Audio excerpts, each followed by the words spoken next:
आर्य कौन होता है? आर्य कहते हैं किसको? अगर कोई कहे कि हम आर्य हूं तो ये भी तो जानना चाहिए कि आर्य कहते हैं किसको।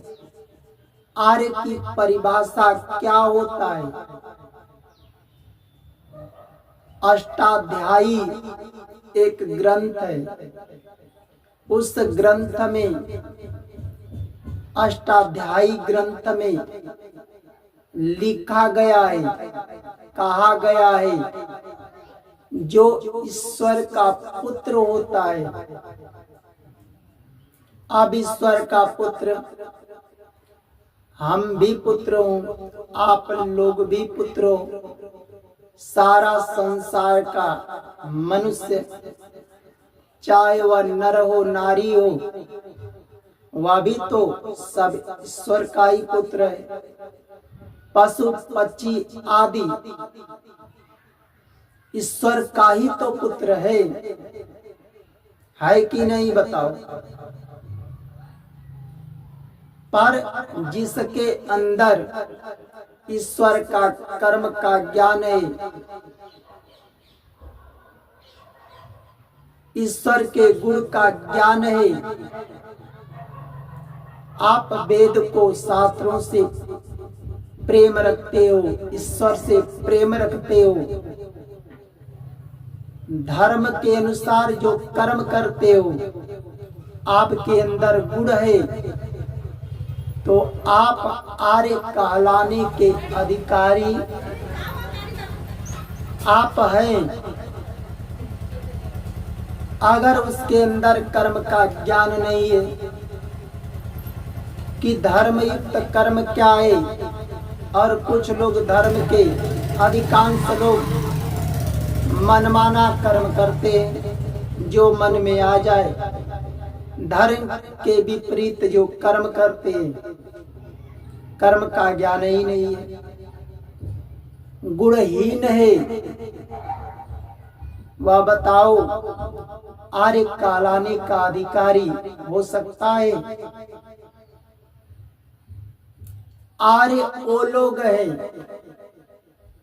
जो दूसरों के दुख को देखकर उसके अंदर दया आता हो, करुणा आता हो। अब कोई बीमार है,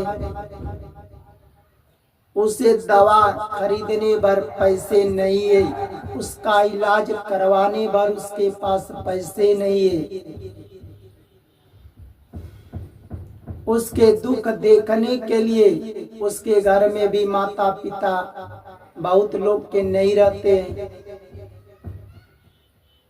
आपके अंदर समर्थ हो, आप समर्थ है, आप उसे दवा खरीद कर देने पर आपके पास व्यवस्था है, उसे दवा देते हो, उसका इलाज करवाने में मदद करते हो, उसके दुख में सहारा बनते हो, तो आर्य कहलाने के अधिकारी आप का है। अब कोई हाथ से अपाहिज है, पैर से अपाहिज है, आंख से अंधा है, आपके आगे हाथ फैलाया है कुछ मांगने के लिए, आप समर्थ हैं, आपके अंदर 5 रुपया 10 रुपया देने के लिए समर्थ है, उसे कुछ अन्न देने के लिए आप समर्थ हैं। अरे हाथ तो फैलाया अपना पेट ही पालने के लिए, समर्थ है, उसे 5-10 रुपया का मदद करते हैं, उसे अन्न देने के लिए मदद करते हैं, तो आप आर्य कहलाने का अधिकारी होता है। पशुओं को, पक्षियों को देखकर आपके अंदर दया आती है, अब दया का मतलब ये थोड़ा होता है कोई दुख में है उसे देख लिए और हाय हाय करके छोड़ दिए, बेचारा दुख में है। आप समर्थ है तो उसे दुख में सहारा बनो। पशुओं को पक्षियों को देखकर आपके अंदर दया आती है, उन पशुओं को चारा डालते हो, पक्षियों को दाना डालते हो, उसे पीने के लिए जल का कहीं व्यवस्था करते हो, तो आप आर्य कहलाने का अधिकारी होता है। किसी असहाय का मदद करने के लिए आगे रहते हो, उसका मदद करते हो।